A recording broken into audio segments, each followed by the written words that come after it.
This is Optimal Finance Daily, episode 740. The key to happiness is saving more, not making more money, by Sam of FinancialSamurai.com. And I am Dan, your host, and this is where I read to you from some of the best personal finance blogs on the planet. And thank you to Fundrise for their support. You know, Fundrise is frequently mentioned as a recommendation tool in blogs that I narrate, and for good reason. Fundrise enables you to instantly access high-quality, high-potential private market real estate projects, from high-rises in D.C. to multifamily apartments in L.A., and each real estate project is carefully vetted and actively managed by Fundrise's team of real estate pros. Fundrise is the future of real estate investing. Visit fundrise.com/OFD, that's fundrise.com/OFD, to have your first 3 months of fees waived. For now, let's get right to today's post and start optimizing your life. The key to happiness is saving more, not making more money, by Sam of FinancialSamurai.com. We've discussed the curiosity of financial hoarding, as well as one way in which to eradicate the disease by revealing our desires for public shaming. If we feel ashamed, we simply don't spend as much money. Some folks found it a little strange that I find delight in getting judged for having spending desires. After all, we should keep our thoughts pure in order to reach salvation. The truth of the matter is that my love for saving money almost always trumps whatever negativity or difficulty I've got to endure to save more. The pain of working 14-hour days in my 20s was no match for the joy of having more savings in the bank. The delight of making active income keeps me engaged in retirement for 2 to 4 hours a day, despite generating enough livable passive income to not have to work. Each comment I get about being wasteful for even thinking about spending money on a new vehicle or a watch makes me happier because it reinforces my desire to save more in order to save the children. I even sacrificed eating tons of yummy cheeseburgers from Shake Shack and In-N-Out Burgers since 2000 just so I can always fit in my pair of diesel jeans I bought for $140 on Fifth Avenue in NYC. The guilt of spending over $50 for a pair of jeans at the age of 23 made me want to stay in shape forever so as to never have to buy another pair again. Another reason why I'm obsessed with saving money is because I've been ripped off one too many times.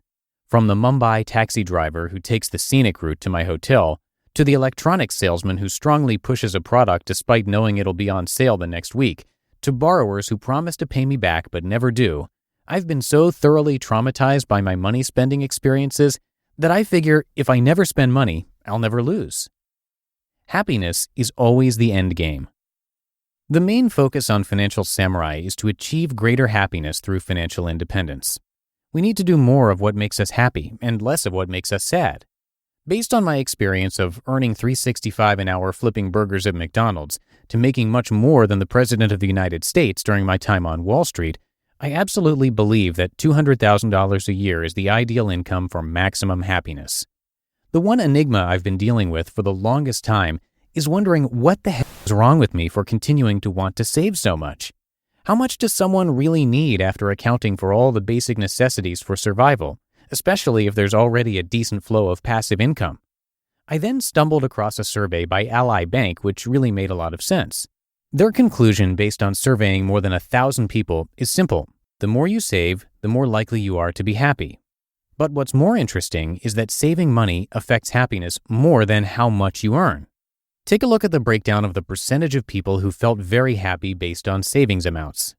57% of people who have $100,000 or more in savings feel very happy. Then a big jump from 57% down to 42% among those who have $20,000 to $100,000 in savings, 34% who have less than $20,000 in savings, and 29% who have no savings. Now take a look at the breakdown of the percentage of people who felt very happy based on income. 45% of people who earn $150,000 or more say they felt very happy. Among people who earn between $100,000 and $150,000, it's 48%. So actually, it's a 3% drop from people who earn $150,000 or more. Then 43% of those who earn $75,000 to $100,000 say they felt very happy. It's 40% for the group $50,000 to $75,000 and 25% among those who earn $25,000 to $50,000. So there is a massive 15% increase in the amount of people who feel very happy when their savings increases to over $100,000. Meanwhile, there is a 3% decrease in the amount of happy people when income increases to over $150,000. Fascinating. My hypothesis about the decrease in happy people making more than $150,000 is simply that making more money usually entails more stress and more work. The stress on Wall Street gave me a couple years of sciatica and lower back pain until I read Dr. Sarno's book in 2001, which changed my life forever. Towards the end of my career, I had a constant golfer's elbow, as well as TMJ, where I grinded my teeth at night. Like magic, both symptoms disappeared within 2 months after I retired. There is no happiness plateau with saving money in the survey because savings gives people peace of mind, pride, and independence. The less fear you have of going broke and the more freedom you have to do whatever you want should definitely make people more happy. I just wish the Ally Bank survey didn't stop at the 100,000 plus level. Financial hoarders are rational. We should eradicate the words financial hoarding from our lexicon and replace the words with super saver. Super savers are acting in a perfectly rational manner. We are saving more because the positive effects of more savings makes us more happy. The only people who seem to bag on super savers are those who don't have the ability to save a good percentage of their own income, or simply don't have a lot of money and are resentful towards those who do. It is just human nature to try and make others feel bad for things which we cannot do. Perhaps the crazy people are the ones who get into massive consumer debt by spending more than they earn, because their actions make them less secure about their future. But then again, I'm just judging because I haven't possessed the ability to splurge since I was in my early 20s. The conclusion for ultimate happiness is to therefore earn roughly $150,000 to $200,000 a year and have over $100,000 in liquid to semi-liquid savings. But don't forget, if you are making $200,000 a year based on my net worth by income chart, you should have about $160,000 in savings at 35, $240,000 in savings at 40, $360,000 in savings at 45, $480,000 in savings at 50, $600,000 in savings at 55, and $800,000 in savings at 60 if you allocate 20% of your net worth to risk-free assets. It's amazing how all things come together now if we do a little detective work. You just listened to the post titled "The Key to Happiness is Saving More, Not Making More Money" by Sam of FinancialSamurai.com. And thank you again to Fundrise for their support. It is frequently mentioned in articles from our authors because it's a great tool. So come by fundrise.com/OFD to get your first 3 months free.